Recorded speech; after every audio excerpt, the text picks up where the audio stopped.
Hello and welcome. You're watching One India News. This is Global Chit Chat, where we speak about the recent developments in geopolitical sphere with our expert, Mr. Tridivesh Singh Maini. Hello, sir. Welcome back to our show. Good afternoon. Good afternoon. Thank you. Thank you. So, sir, let's dive right into it. According to a Financial Times report, Liz Truss, the British PM, she has reviewed or she is set to review a major change in the visa policy, in their visa policy. And according to the report itself, this policy or this review of the policy will be in defiance of some anti-immigrant policymakers in Britain itself. So, what do you think it's going to how do you think it's going to impact, especially in the context of India's immigrants? See, Liz Truss has changed her stance on a number of issues in the past, as we discussed earlier. So, for instance, first, she was opposed to Brexit, right? Then she supported it.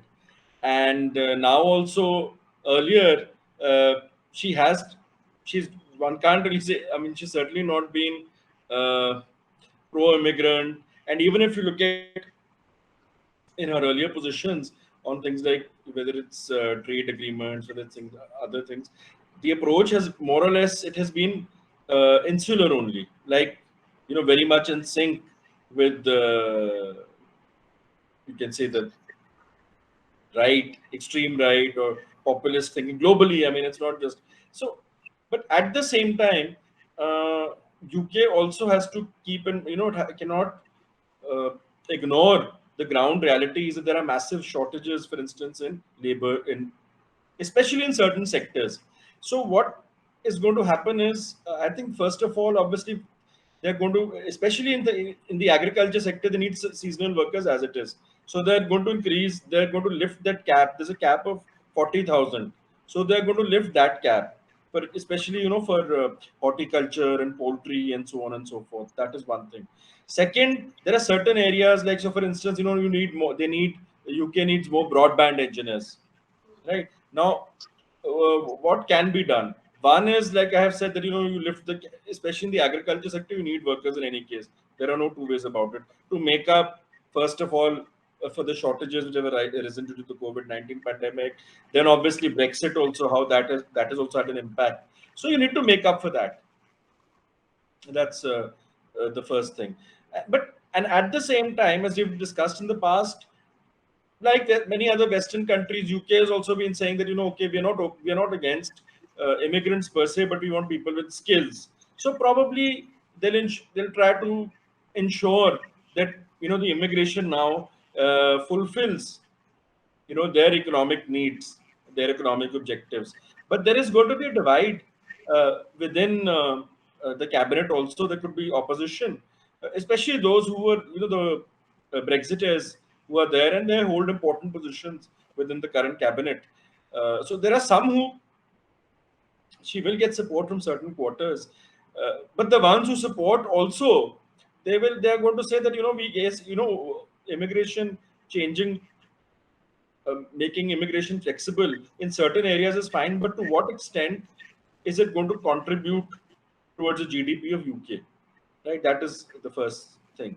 And then obviously for her also, she has to strike a balance between the core constituency of the Conservative Party, and also the UK's economic needs, and also the image of the UK internationally, specifically her government, right? So as we'll be discussing later on in the show, now the problem, we'll discuss it in greater detail because it's linked to the results in Italy. The problem is that uh, the earlier right, uh, obviously it was conservative on social issues, and even on issues like immigration, you certainly can't say that they were on the same page as the liberals, but there was some amount of nuance. Now that nuance has been lost, and whenever there is a situation where you need to make a course correction, it becomes very tough, and that's what I think Liz Truss is going to find herself in that situation. Because see, for instance, UK now will also. It's not just this. We've also been discussing areas like education. UK needs to make up for the shortfall in Chinese students. There also they'll have to liberalize, but there will be some opposition because when see those who are anti-immigrants, it's not that they have any. It's not only because of the fact that they believe that jobs are going to be lost. It's just a particular positioning and that's the way, so it becomes very tough when you're in the saddle to balance these contradictions. But and then as they say, in America, that where you stand on policies really depends upon where you're sitting. So that is what, now let's see how Right. that pans out. Right.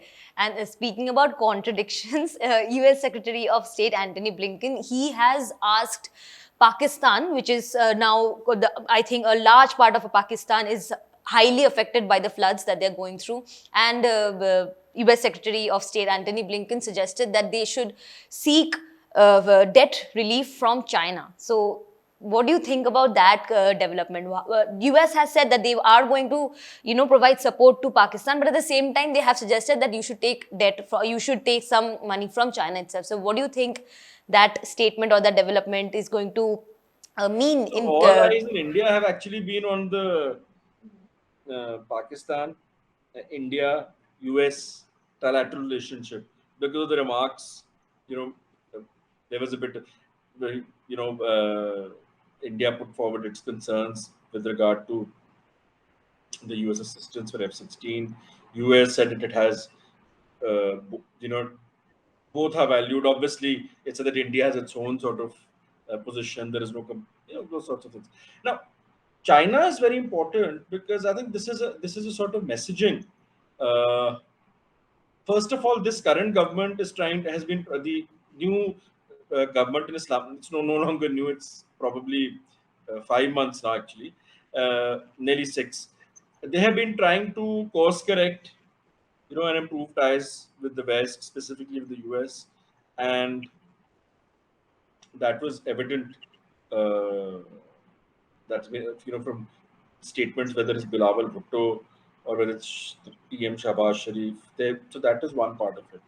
Now, I think the China part, even the previous administration, so even the Trump administration towards the end, it had begun to economically engage with the Pakistan, and they had also said that that the Trump administration would offer an alternative economic narrative whereby it doesn't result in debts or any, and there is job creation for Pakistan and so on and so forth. So these reservations have been there.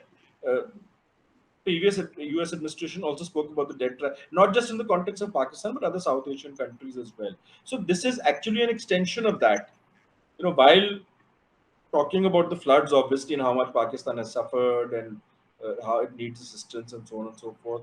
What the US is trying to tell the Chinese is there is also need for a long-term strategy, and whereby obviously if you address some of the issues pertaining to the debts, uh, Pakistan will be in a better position to deal with the situation. China, as you expected, reacted and said that it has provided assistance to Pakistan, and obviously it was critical of the US. But I think it points, irrespective of the whatever the reasoning, whatever, it points to a very important issue about the debts with of Pakistan vis-a-vis China. Now that has been pointed on numerous occasions. It obviously put Pakistan in an embarrassing spot because its immediate need is, it cannot give up on the China-Pakistan economic corridor.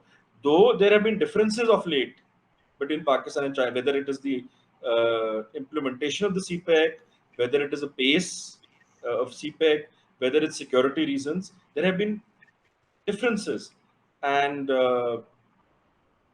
even about whether that's why Pakistan set up an authority specifically to deal with CPEC. The current government removed that authority. So these even between Beijing and Islamabad, as far as CPEC is concerned, there are issues, and we also have to face one more fact that post COVID, COVID-19, and other issues. If you look at the trajectory, if you look at China's investment in BRI, not just in South Asia, there has been a dip, and as far as its commitment is concerned to certain projects, it's not able to fulfill that. So there are, with regards to the Belt and Road Initiative, there are problems on both sides. And of course, Pakistan is in a because of its immediate economic crisis. As a result of that, always Pakistan is projected as the example of Chinese debt trap and excessive. There are numerous other countries as well, but again, as we've pointed out in earlier weeks, everybody is actually looking for alternatives now. Either the US, European Union, other countries, either they step up and they provide alternatives. Because I mean, I think we've discussed this earlier also. This original, the what is today CPEC, and what is the Belt and Road Initiative? Initially, it was first put forward by the US in 2011. Hillary Clinton had spoken about it.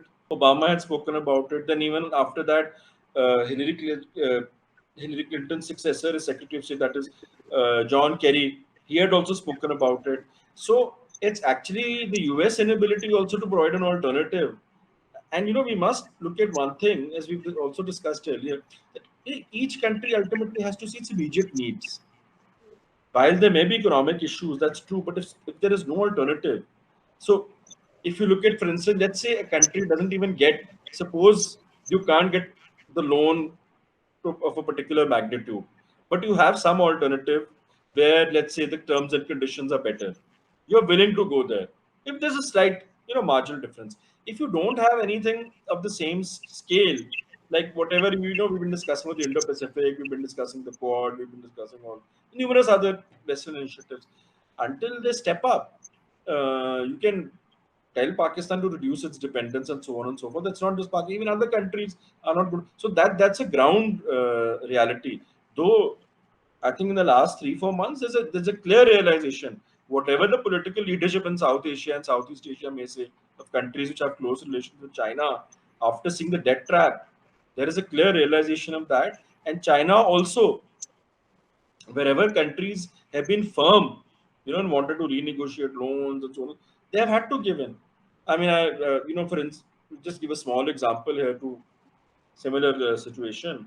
If you look at the recent visit of the Philippines president to the US, even he's tried to strike a balancing act.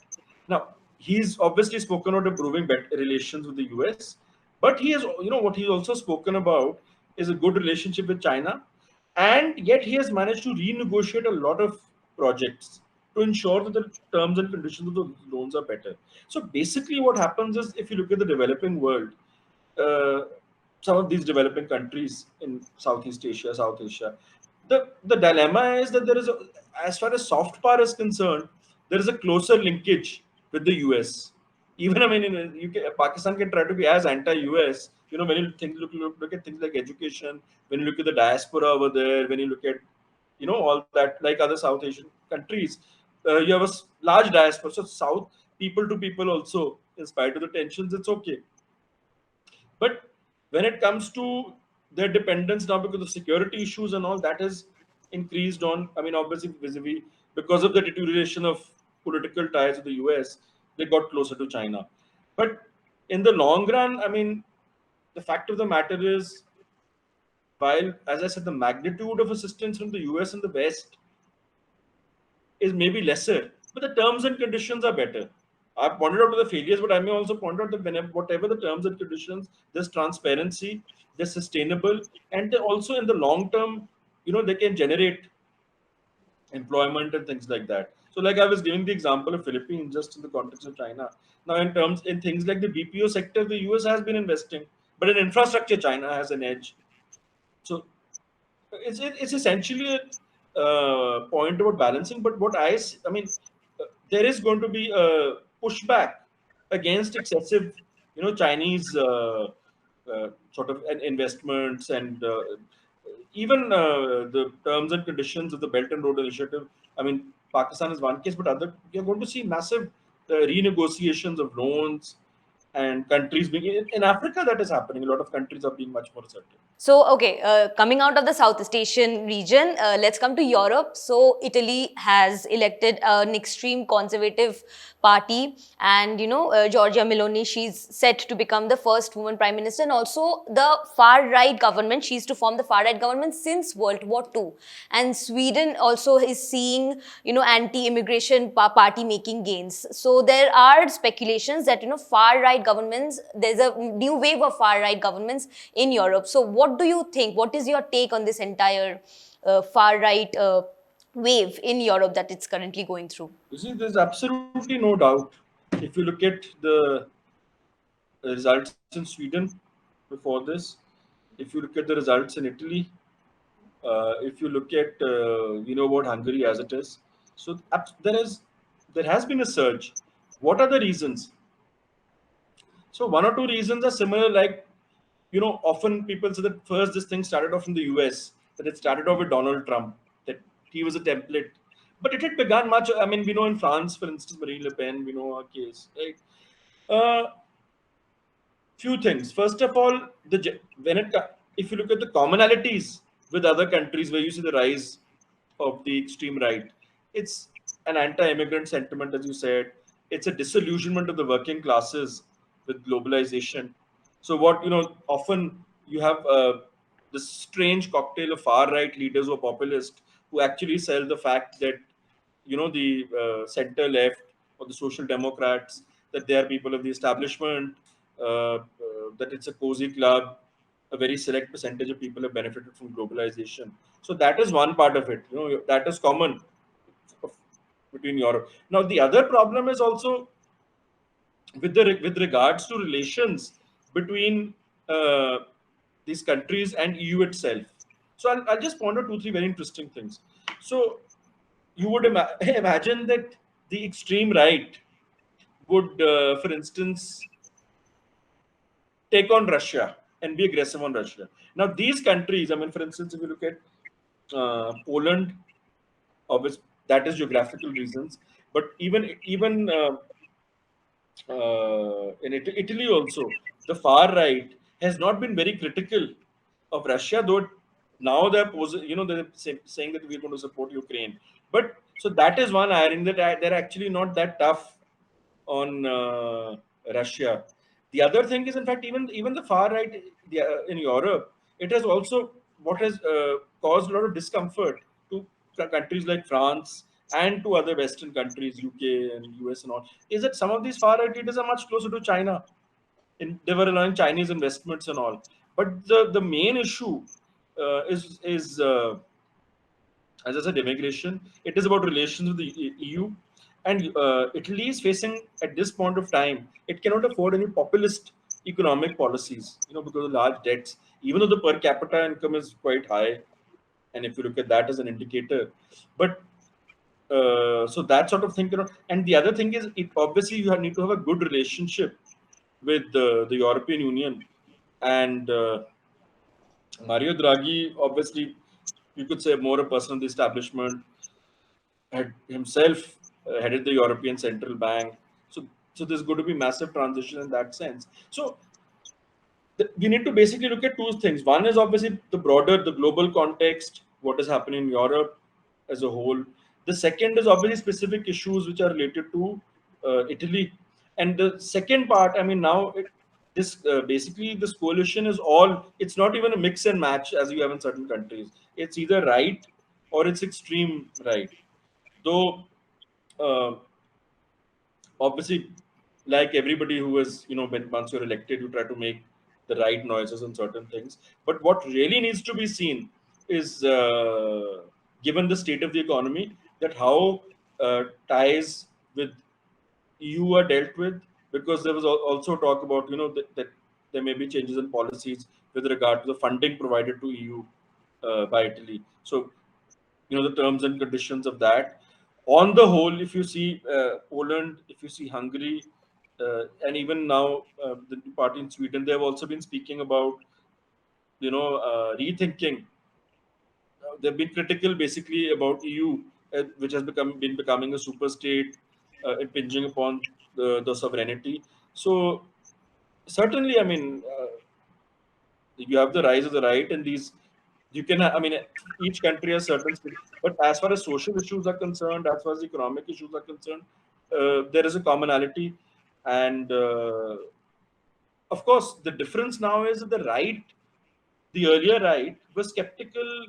If you look at whether you look at UK or whether you look at even, it was more it was skeptical of immigration of all sorts, but more skeptical about immigration outside the EU.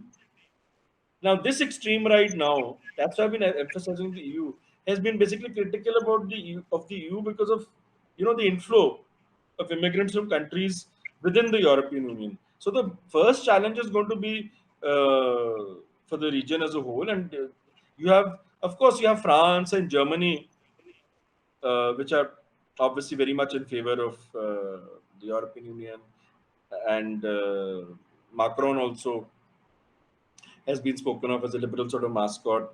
And they are going to, obviously, issues of human rights will come up, things like that. But unlike other countries where the right has come up, Italy is important in the economic context, geopolitical context, given its size.